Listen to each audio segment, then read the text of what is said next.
So I've been doing quite a few putting lessons recently, and there's been a very common sort of misunderstanding that I've seen with a lot of the lessons I've been doing. So as you start playing golf and got growing up or as a beginner, people are quite often told to go shorter on the way back than they are on the way through, so accelerate through longer than you would on the way back. Now the issue with that is you see a very slow zero acceleration on the way back, very slow, and then you're having to really apply some force on the way through to be able to get the length you need on that putt, especially longer putts.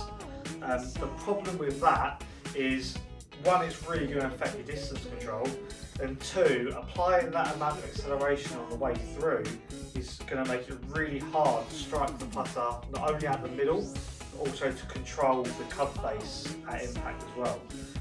So what I like to see is a more consistent tempo, so sort of same tempo through and back, but also a length of stroke being the same on the way back and the way through. So the drill I would use for this, I like to sort of call it the TikTok drill. So we get into our golf posture, and I'd normally set up maybe like a 5 foot, 10 foot putt. It really all depends on the pace of the greens. And then what I'm looking at is, I want to go to the back of my right foot, so out to my right foot, to the outside of my left foot. And what I'm going to do is, so before I even hit a putt, we're just going to do some putts. So the reason why I call it TikTok is I'm going to go tick, tock, tick, tock. I'm just going to keep going without stopping.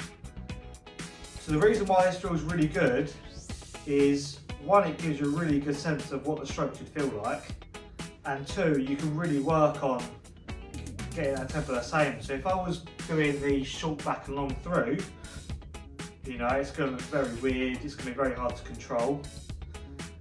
Whereas if I go same length back and through the same tempo, I can really get a nice rhythm going with this drill. So once I've done a few of those and got comfortable, I can then set up to a putt. And again, we're going to apply that same drill to hitting a putt. So we're going to step up to it, and we're going to hit the putt, but then continue that TikTok motion after. So continuing to feel what it should feel like. And again, just gives you a really good idea of what the tempo should feel like. So go give this a go, guys. If you want any advice on it, come see me in the shop.